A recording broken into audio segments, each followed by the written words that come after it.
So I apologize for review, but so 30 August or 30 July, you're actually headed to MEPS and you're doing the processing. Right. You don't leave until November of yeah. 01, and so obviously September falls almost dead center in that process. That was really just luck. I mean, lack thereof, however you want to look at it. It just, you know, I didn't leave until November because of classing up, or probably my recruiter.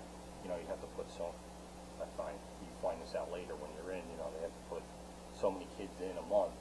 You know, he might have just backtracked me because he needed guys for November, and he knew that, you know, a lot of kids are right out of high school, so they have to work that a little bit more carefully with their schooling and stuff. Me, I was, you know, dropped out of school. I was just sitting around waiting, so he kind of just threw me in, I guess, where he needed to throw me in, and that's why I went in November. I don't think it really had any. There's no reason behind it. What was the most challenging part of your basic training, whether it's physical or mental or a particular task? Or it's always mental, at least for me. Physically, I can't even think of any point that I really struggled. I mean, there's points where they you know, it's continuous all day where you're just running around.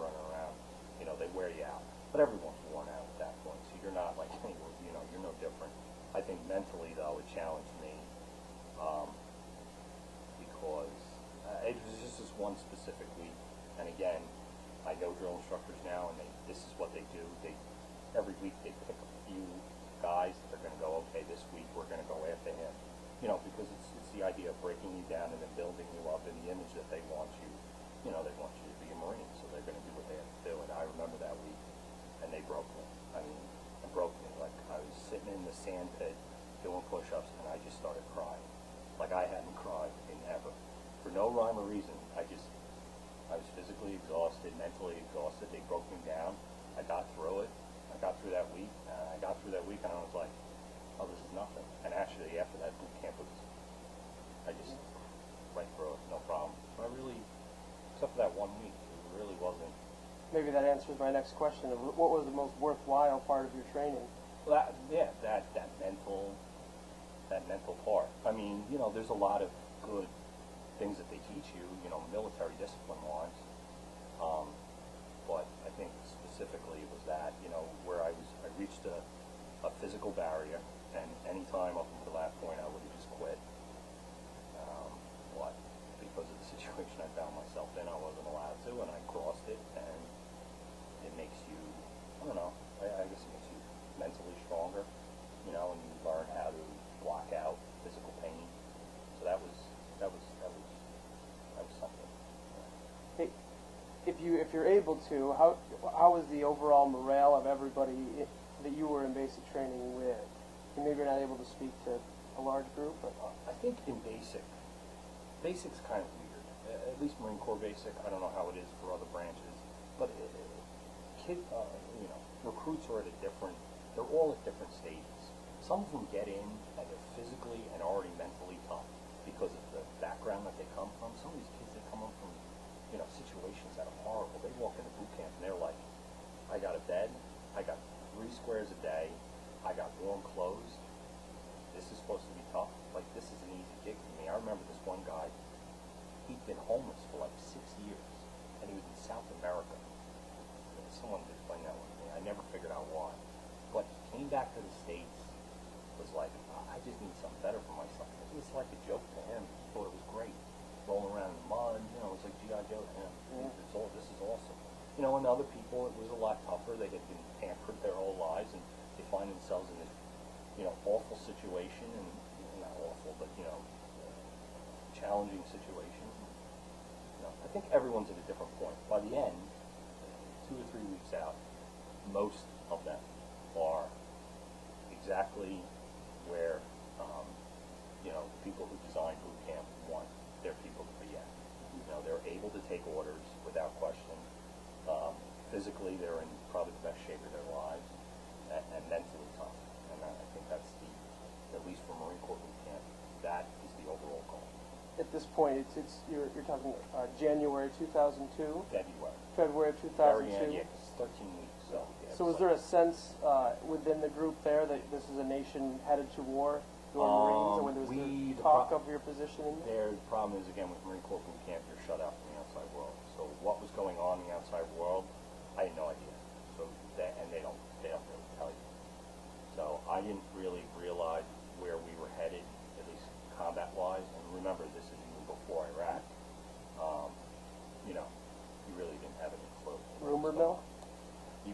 really nothing gets out. They even like, what they call it? They check your mail as it comes in. You're allowed to receive mail, regularly, but they don't want anything that's any politically charged mail. So, for me, it was the Eagles were making. It was the first time the Eagles won the NFC Championship, so I was more concerned about how my Eagles were doing than anything else. So I just wanted my mom to send me the sports center, the sports section. I couldn't care about anything else. So February 2002, you then leave basic training and you go to your individualized training? Right, you go to MCT, Marine Combat Training. It's really just a continuation of boot camp. There's no other way of putting it. It's just a couple weeks of more combat-oriented weapons training. And then off to my individual A school, which was in Pensacola, Florida. Okay. And so I was there for a while doing my schooling. What did the schooling consist of? You want to speak about that? It was strictly, at least in my experience, it was a job, 9 hours, 10 hours a day. You got up, ran PT, and went to class for 8 hours. And it was a combination of theory and practice, and it was heavy math and practical application with like radar systems, radios, things of that nature. Did you feel prepared leaving the individual training for your job, or did you have a sense that I could handle it? I probably did, and then I got to my unit and realized I didn't know squat. So I guess I'll answer it like that. It's like any schooling, on-the-job training. OJT is really where you're going to learn what you're doing. How does one teach someone to be an engineer?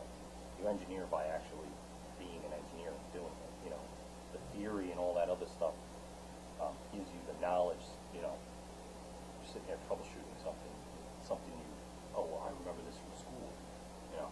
Okay, and that helps you out. So in hindsight, not exactly prepared, but probably not much within the schooling that could be done other than OJT. Well, yeah, you need it. You need it because you use the skills that you learn to solve problems. But I think that's like any other profession. At what point did you, at the end of your training, did you receive your next assignment as to where you would be going once leaving training?